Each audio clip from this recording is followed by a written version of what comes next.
الحمد لله وكفى والصلاة والسلام على سيد الرسل وخاتم الأنبياء وعلى آله وأصحابه الأتقياء الذين هم خلاصة العرب العرباء وخير الخلائق بعد الأنبياء أما بعد فأعوذ بالله من الشيطان الرجيم بسم الله الرحمن الرحيم يا أيها الذين آمنوا قوا أنفسكم وأهليكم نارا قال النبي صلى الله عليه وسلم كلكم راع وكلكم مسؤول عن رعيته والرجل راع في أهله ومسؤول عن رعيته او كما قال عليه الصلاة والسلام صدق الله العظيم وبلغنا رسوله النبي الأمي الكريم ونحن على ذلك من الشاهدين والشاكرين والحمد لله رب العالمين اللهم صل على سيدنا ومولانا محمد وعلى آل سيدنا ومولانا محمد وبارک وسلم وصلی علیہ۔ واجب الاحترام معزز سامعین، ہمارے آج کے جمعۃ المبارک کے خطبہ کا عنوان ہے تربیت اولاد اور ہماری ذمہ داریاں۔ اسی عنوان سے متعلق چند باتیں آپ حضرات سے گوش گزار کرنی ہیں۔ دعا ہے کہ اللہ تعالیٰ مجھے حق اور سچ کہنے کی اور ہم سب کو اس کے مطابق عمل کی توفیق عطا فرمائے۔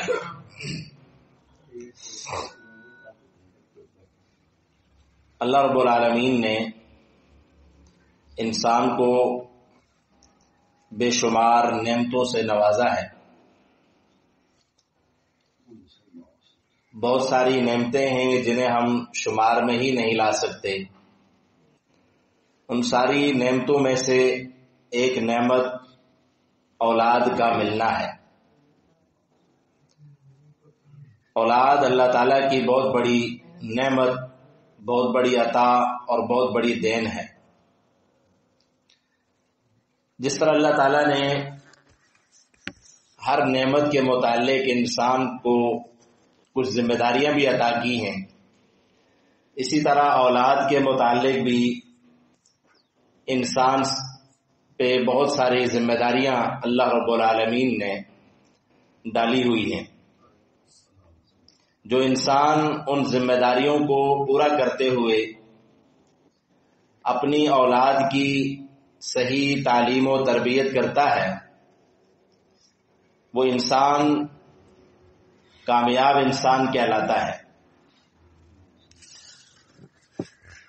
اللہ رب العالمین نے قرآن عظیم الشان میں ارشاد فرمایا کہ اے ایمان والو قوا انفسکم واہلیکم نارا، اپنے آپ کو بھی اور اپنے اہل و عیال کو بھی جہنم کی آگ سے بچاؤ۔ مفسرین نے اس کے مختلف مفہوم بیان کیے۔ حضرت علی رضی اللہ تعالی عنہ فرماتے ہیں کہ قوا انفسکم واہلیکم نارا کا مطلب یہ ہے کہ علموہم وادبوہم، کہ انہیں علم سکھاؤ اور انہیں ادب سکھاؤ۔ جب انہیں علم اور ادب سکھاؤ گے تو وہ بھی آگ سے بچ جائیں گے، تم بھی جہنم کی آگ سے بچ جاؤ گے۔ اللہ رب العالمین نے بے شمار دعائیں قرآن کریم میں ایسی سکھلائی جن میں اس بات کو اللہ تعالیٰ سے مانگا گیا کہ اللہ مجھے نیک اور صالح اولاد عطا کر۔ سورہ ال عمران میں فرمایا کہ رب ھب لی من لدنک ذریۃ طیبہ، اے اللہ مجھے اپنے خزانہ غیب سے پاکیزہ اولاد عطا کر.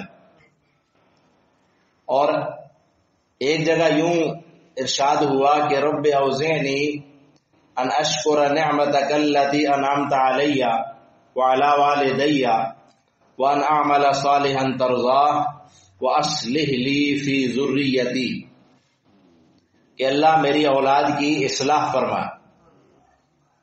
تو یہ جو دعائیں ہیں یہ بھی سکھلائی گئی کہ انسان تعلیم و تربیت کے ساتھ ساتھ اللہ تعالیٰ سے دعائیں بھی کرتا رہے کہ اس کی تعلیم و تربیت وہ کارگر ثابت ہو اور اس کی اولاد جو ہے وہ نیک اور صالح بنے. اولاد کے متعلق بہت سارے فرائض جو ہیں وہ ایک انسان پہ، ایک مرد پہ یعنی والدین پہ وہ لاگو ہوتے ہیں. سب سے پہلے تو یہ ہے کہ اپنی اولاد کو زندگی کا حق دینا. اللہ تعالیٰ انہیں اس دنیا میں بھیج رہا ہے تو والدین کو چاہیے کہ وہ انہیں زندگی کا جو بنیادی حق ہے وہ انہیں دیں. اور اس کے بعد جب اولاد ان کی گود میں آ جاتی ہے تو ہر مذہب اور روایات کے مطابق وہ اپنی اولادوں سے چند روایات برتتے ہیں. اسلام نے چند ایسی بنیادی باتوں کو ابتدا میں لازم قرار دیا. مثلا جیسے ہی بچہ پیدا ہوتا ہے تو اس کے کان میں اذان دی جاتی ہے اور اقامت پڑھی جاتی ہے، یعنی پیدائش کے ساتھ ہی ایک بابرکت آواز اور ایک بابرکت نام اس کے کان میں پہنچانا یہ والدین کی ذمہ داری ہے. اور اس آواز کے بعد بچے کا صحیح نام رکھنا اور اسے ایسے نام رکھنا جو اللہ اور اس کے رسول صلی اللہ علیہ وسلم کو پسند ہے، یہ بھی والدین کی ذمہ داریوں میں سے ایک ذمہ داری ہے کہ صحیح نام کا انتخاب اپنی اولاد کے لیے. نبی کریم صلی اللہ علیہ وسلم نے ارشاد فرمایا کہ اپنی اولادوں کے نام صحیح رکھو، اس لیے کہ کل قیامت کے دن تمہیں تمہارے اور تمہارے باپوں کے نام سے پکارا جائے گا. اس لیے ایسے نام کا انتخاب کرنا جس سے جو ہے یہ پتہ چلے کہ آپ کون ہیں. نبی کریم صلی اللہ علیہ وسلم نے بہت سارے صحابہ کرام کے نام جو ہے وہ تبدیل کیے اس لیے کہ وہ صحیح نہیں تھے. ایک عورت حاضر خدمت ہوئی، آپ صلی اللہ علیہ وسلم نے اس سے نام پوچھا کیا نام ہے، تو اس نے کہا کہ عاصیہ، عین الف صاد اور یہ ہا. عاصیہ کا مطلب ہوتا ہے نافرمانی کرنے والی. تو آپ صلی اللہ علیہ وسلم نے اس کا نام تبدیل کر کے حبیبہ رکھا. اسی طرح حضرت ابو ہریرہ رضی اللہ تعالیٰ عنہ، ان کا جو نام تھا وہ عبد الشمس تھا، یعنی سورج کی بندگی کرنے والا. تو اللہ کے حبیب صلی اللہ علیہ وسلم نے ان کا نام تبدیل کر کے عبد الرحمن رکھا. لہذا جو صحیح نام تھا حضرت ابو ہریرہ رضی اللہ عنہ کا وہ تو عبد الرحمن ہے، تو آپ صلی اللہ علیہ وسلم نے ان کا نام تبدیل کر دیا. اسی طرح بہت سارے ایسے واقعات ہیں. تو ناموں کا انسان کی ذات پہ بڑا اثر ہوتا ہے اور یہ نام جو ہوتے ہیں یہ آپ کی پہچان بھی ہوتے ہیں. اس لیے اپنی اولاد کا ہمارے ہاں تو ٹرینڈ چلتا ہے کہ کوئی ایسا نام ڈھونڈے جو کسی نے نہ رکھا ہو. اب وہ خواہ وہ نام جو ہے اس کا کوئی غلط مفہوم مطلب ہو یا وہ کسی اور لوگ جو ہے ان لوگوں کے ناموں پہ نام رکھتے ہیں جو دنیا جہان کے بگڑے ہوئے لوگ ہوتے ہیں. ہمیں چاہیے کہ ہم اپنی اولادوں کے لیے جب ناموں کا انتخاب کریں تو وہ انبیاء والے نام رکھیں، صحابہ کرام والے نام رکھیں، اولیاء اللہ والے نام رکھیں. تو اس لیے نام رکھنا اور اس کا صحیح انتخاب کرنا، اپنی اولاد کے لیے، پیدا ہونے والے بچے کے لیے برکت کی دعا کرنا، ان کے ختنے کروانا اور عقیقہ کرنا، یہ سب جو ہے ابتدا میں جو ذمہ داریاں ہیں والدین کی ان میں سے ہیں. اس کے ساتھ ساتھ جیسے جیسے اولاد بڑی ہوتی جاتی ہے تو ویسے ویسے جو ہے انسان ان کی تربیت کرنا شروع کر دے. حضرت امام شافعی رحمہ اللہ فرماتے ہیں کہ جو بچے ہیں یہ انسان کے پاس اللہ تعالیٰ کی ایک امانت ہے. جن کی نگہداشت کرنا، ان کی حفاظت کرنا، ان کی تعلیم و تربیت کرنا، یہ انسان کی ذمہ داری ہے۔ اور فرماتے ہیں کہ ان بچوں کی مثال ایک ایسی زمین کی سی ہے کہ جس میں آپ جو کچھ بھی بوئیں بو سکتے ہیں، اور جو بوئیں گے وہی کاشت کریں گے، وہی اس سے کاٹیں گے۔ تو اس لیے بچوں کو آپ جیسا بنائیں گے، جیسے ان کی تربیت کریں گے، ویسا ہی اس کے مطابق ہم جو ہے وہ پھل حاصل کریں گے، نتیجہ حاصل کریں گے۔ لہذا بچپن سے ہی اولاد کی ایسی تربیت کرنا کہ کل وہ اولاد آپ کی آنکھوں کی ٹھنڈک بنے، آپ کے لیے ایک سائبان بنے، یہ ضروری ہے۔ ہم بچپن سے تو اولاد کی تعلیم و تربیت کا خیال نہیں رکھتے، اور جب ہم بوڑھے ہو جاتے ہیں اور وہ جوان ہو جاتے ہیں تو ہم نے جو ان سے خدمت کی توقعات وابستہ کی ہوتی ہیں، فرما برداری کی توقعات وابستہ کی ہوتی ہیں، وہ ہمیں جب حاصل نہیں ہوتی ہیں تو ہم سر پکڑ کے بیٹھ جاتے ہیں، گلے شکوے کرتے ہیں، پریشانیاں جھیلتے ہیں۔ لیکن بات یہ ہے کہ اس کا وقت جو تعلیم و تربیت کا تھا وہ ہم نے فضول میں گزار دیا، اور اپنی اولاد کو جس وقت تربیت کرنی چاہیے تھی اس وقت نہیں کی۔ ایک ٹہنی، ایک درخت جب چھوٹا ہوتا ہے، پودے کی شکل میں ہوتا ہے، اس کو آپ جدھر چاہیں موڑ دیں، لیکن جب وہ بڑا ہو جائے، تناور درخت بن جائے، تو پھر اس کا رخ آپ چینج نہیں کر سکتے۔ تو اس لیے ابتدا سے ہی اپنی اولاد کو دین سکھانا، ایمانیات سکھانا، عقائد سکھانا، ان کی تعلیم و تربیت ایمانیات کے حوالے سے، اخلاقیات کے حوالے سے۔ ہم اللہ کی کتاب قرآن مجید میں پڑھیں تو ہمیں بہت ساری آیات ملتی ہیں کہ جن میں اپنی اولاد کو بنیادی طور پہ عقائد سکھانا۔ ہم حضرت لقمان حکیم کا تذکرہ جب پڑھتے ہیں تو پورا ایک رکوع ہے، اللہ تعالیٰ نے اس میں اس کا ذکر کیا، اور وہاں پہ حضرت لقمان حکیم اپنی اولاد کی جو تعلیم و تربیت کرتے ہیں، سب سے پہلی اور بنیادی چیز جو اپنے بیٹے کو سکھاتے ہیں وہ کیا ہے کہ یا بنی لا تشرک باللہ ان الشرک لظلم عظیم، میرے بیٹے شرک نہ کرنا، اس لیے کہ یہ شرک بہت بڑا ظلم عظیم ہے۔ تو اپنی اولاد کو ہم جس طرح ہم پیدا ہونے کے ساتھ ہی اس کی کان میں یہ آواز ڈالتے ہیں کہ اللہ اکبر، اللہ اکبر، اشہد ان لا الہ الا اللہ، اشہد ان محمد رسول اللہ، یہ آواز جب اس کے کان میں ڈالتے ہیں تو جیسے جیسے وہ جوان ہو، بڑا ہو، تو پھر اس کا مفہوم بھی اس کو سمجھائیں کہ لا الہ الا اللہ کا مطلب کیا ہے، اللہ اکبر کا مطلب کیا ہے، اشہد ان محمد رسول اللہ کا مطلب کیا ہے، ہم کون ہیں، ہمارے عقائد کیا ہیں۔ دین سکھانا، عقائد سکھانا، یہ ایک والدین کی جو ہے وہ بہت بڑی ذمہ داری ہے۔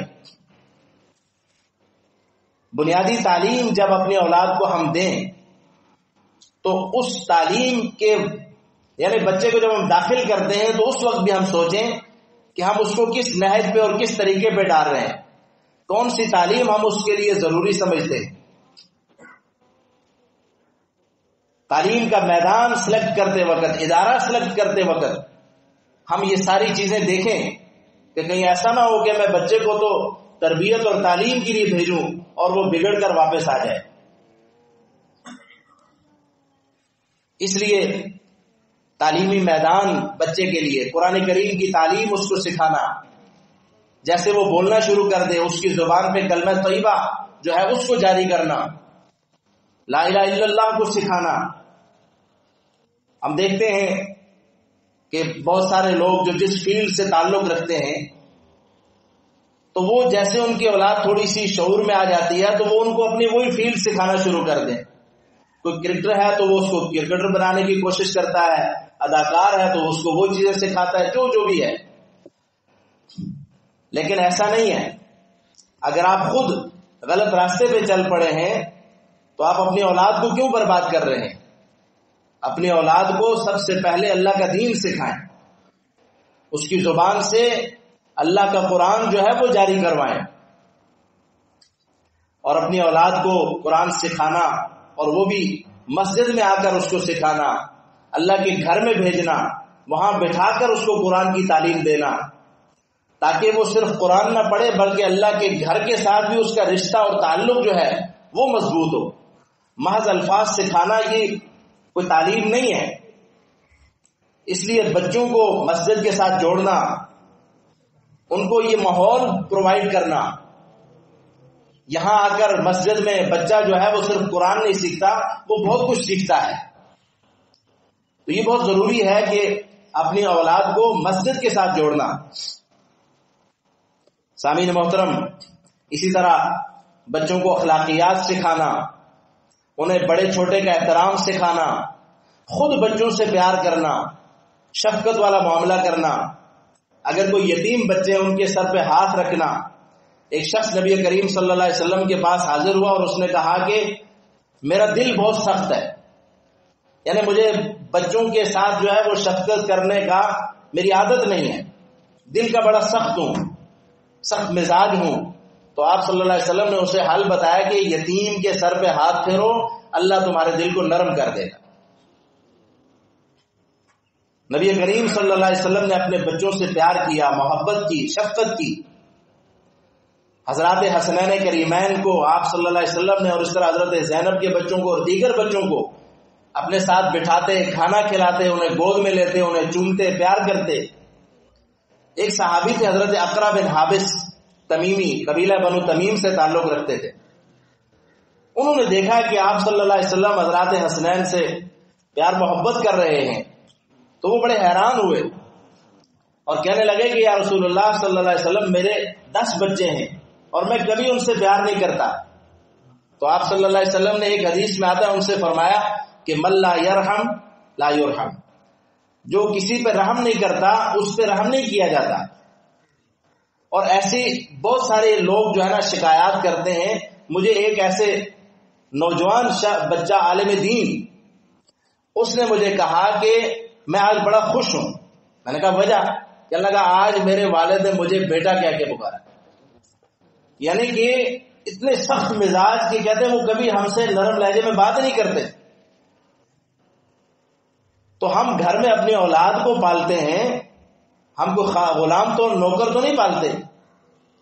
اپنی اولاد سے محبت بھرے رویے کے ساتھ رہنا، ان کو پیار دینا، ان کو محبت دینا، یہ والدین کا فرض ہے۔ ورنہ جیسے آپ کریں گے بڑھاپے میں پھر وہ وہی رویہ برتیں گے ماں باپ کے ساتھ۔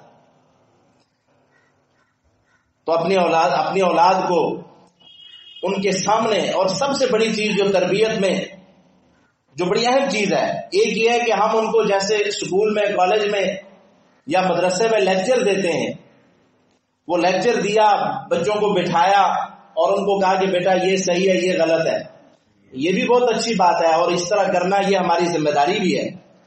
لیکن ایک یہ ہے تربیت کا انداز کہ ہم خود عملی طور پر اپنی اولاد کے سامنے وہ کام کریں جو ہم انہیں سکھاتے ہیں، یعنی عملی تربیت خود اپنے کریکٹر سے، کردار سازی خود اپنے کردار سے کرنا، یہ بڑا مشکل کام ہے۔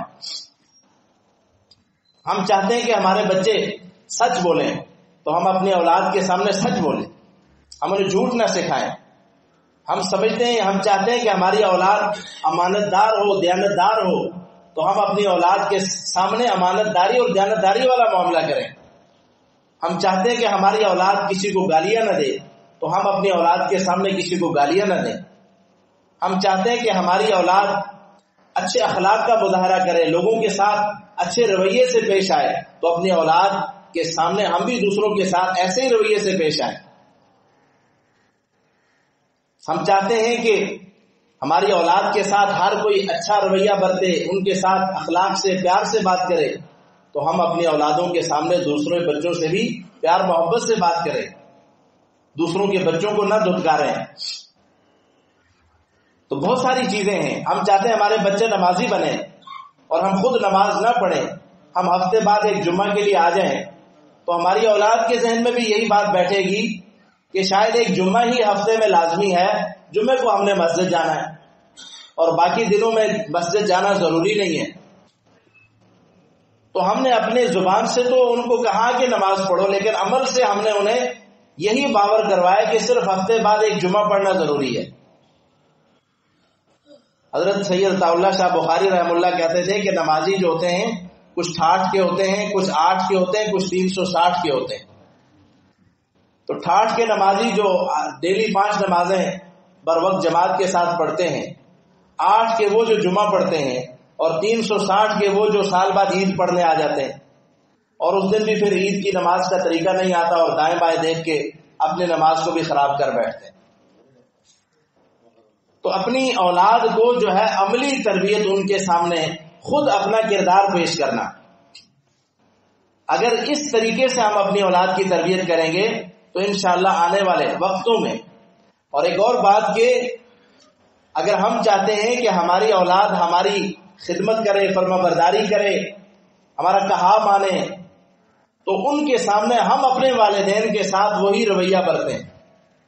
جب وہ دیکھیں گے کہ میرے والد اور میری والدہ یہ اپنے والدین کی کیسے خدمت کرتے تھے، کیسے ان کا احترام کرتے تھے، کیسے ان کے ساتھ پیش آتے تھے، جب وہ بچے بڑے ہوں گے تو وہ بھی ہمارے ساتھ وہی رویہ برتیں گے۔ اور اگر ہم ان کے سامنے اپنے والدین کی خدمت نہیں کریں گے تو پھر کل آنے والے وقت میں وہ ہمارے ساتھ وہی رویہ برتیں گے، وہ کہیں گے یہ تو کوئی ضروری بات نہیں ہے۔ تو اس لیے والدین کے اوپر بہت بڑی ذمہ داری اس حوالے سے لاگو ہوتی ہے کہ اپنی اولاد جو ہے وہ ان کو کیسی تربیت کرنا چاہتے ہیں، کیسا انسان انہیں بنانا چاہتے ہیں۔ ہم رزق کی فکر کرنی بھی چاہیے، اپنی اولاد کا مستقبل اچھا بنانا، سوچنا اس کے بارے میں، اور ان کے لیے اسی طرح سے ان کے لیے تعلیم و تربیت کا انتظام کرنا، یہ ہماری ذمہ داری بھی ہے، لیکن اس کے ساتھ ساتھ انہیں اچھے اخلاق سکھانا، انہیں محنت کا عادی بنانا، محنت کا خوگر بنانا، یہ بھی ہماری ذمہ داری ہے۔ خود انحصاری ان کے اندر پیدا کرنا کہ وہ خود کام کرنے کے عادی بنے۔ اور ایسے ہی جب ہم اپنی اولاد کو جیب خرچ دیتے ہیں اس میں اعتدال کے ساتھ ان کو ضرورت کے مطابق دینا۔ اور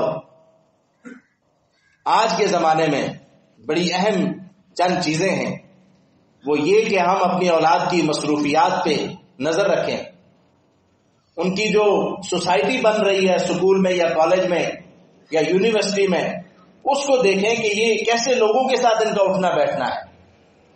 آج کل کا جو ماحول ہے وہ اداروں میں بھی انتہائی خطرناک حد تک بگڑا ہوا ہے، منشیات کے عادی ہو جاتے ہیں بچے۔ ہم نے خود دیکھا ہے کہ گئے پڑھنے تھے اور واپس نکلے تو وہ پتہ نہیں کیا بن کے نکلے۔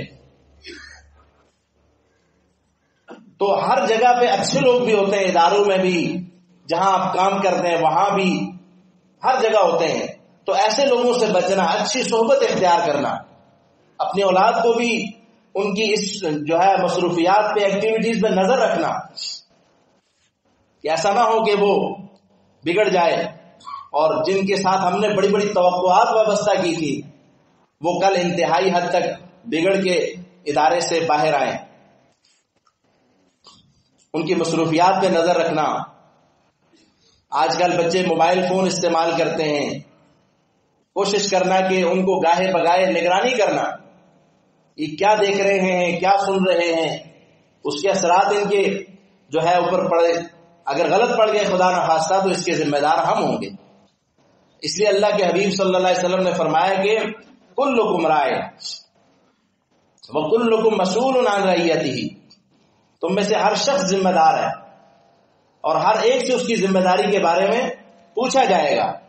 اور پھر یہاں اس حدیث میں آپ صلی اللہ علیہ وسلم نے مختلف لوگوں کی ذمہ داریوں کا ذکر فرمایا، لیکن خاص طور پہ فرمایا کہ والرجل راع فی اہلہ، آدمی اپنے گھر والوں کے حوالے سے ذمہ دار ہے، بیوی کے حوالے سے، بچیوں کے حوالے سے، فرمایا وہ ذمہ دار ہے اور اس سے پوچھا جائے گا عن رعیتہ، اپنی اولاد کے بارے میں، کہ اس نے اپنی اولاد کو ان کے متعلق اس نے ذمہ داریاں جو ہے نا کس طرح سے ادا کی ہیں۔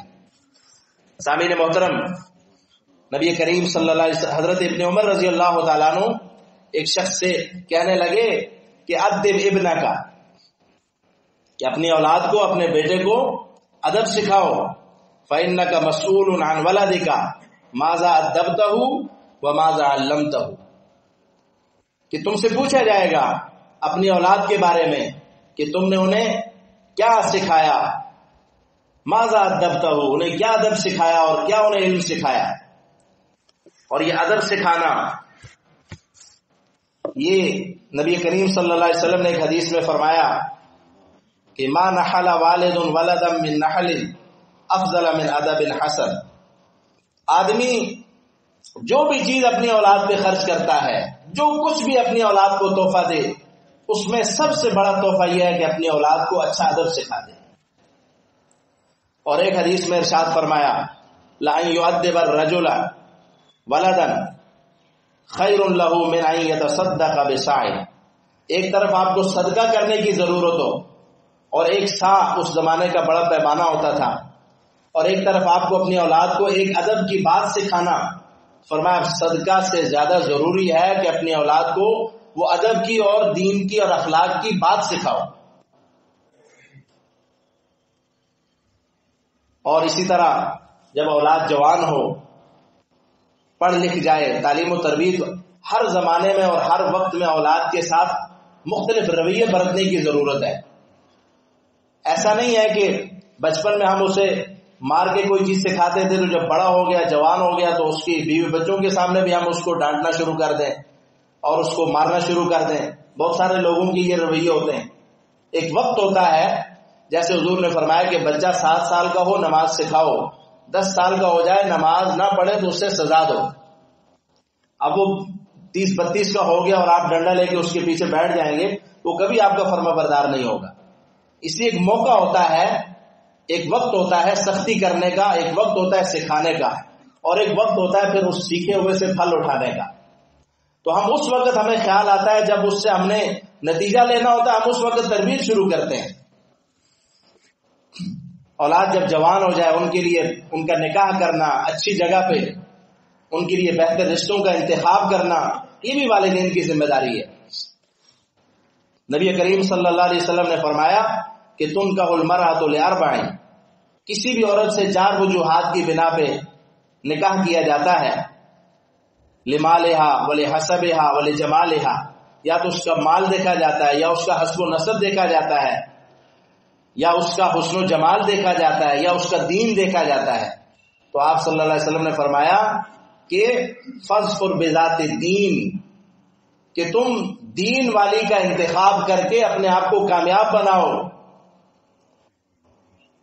تو جب ہم اس نہج پہ آ جاتے ہیں، اس اسٹیج پہ آ جاتے ہیں کہ اپنے اولادوں کے رشتے کرنے ہیں، تو مال کو نہ دیکھیں، ہو سکتا ہے کل وہ جو مالدار ہے وہ غریب ہو جائے، حسن و جمال کو دیکھیں گے، وہ بھی فانی چیز ہے، حسب و نسب ویسے ہی کوئی فخر کی چیز نہیں ہے۔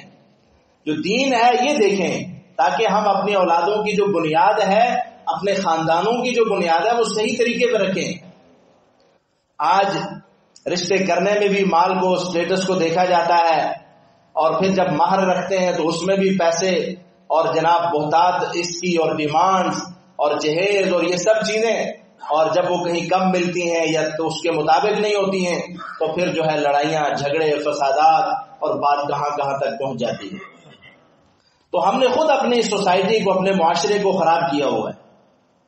تو اللہ تعالیٰ ہمیں توفیق عطا کرے کہ ہم اپنی اولاد کی جو تربیت کی جو ذمہ داری بحیثیت والدین ہمارے اوپر پڑی ہوئی ہے، ہم اس ذمہ داری کو اللہ اور اس کے رسول صلی اللہ علیہ وسلم کی تعلیمات کے مطابق صحیح طریقے سے پورا کرنے والے بن جائیں۔ اللہ ہماری اولادوں کو، جن کی اولادیں ہیں، اللہ ان کی اولادوں کو ان کی آنکھوں کی ٹھنڈک بنائے، جن کی اولادیں نہیں ہیں اللہ ان کو اولادیں نصیب فرمائے، اور جن کی اولادیں بڑی ہو چکی ہیں اللہ ان کی اولادوں کو فرما بردار بنائے۔ وما علینا الا البلاغ المبین۔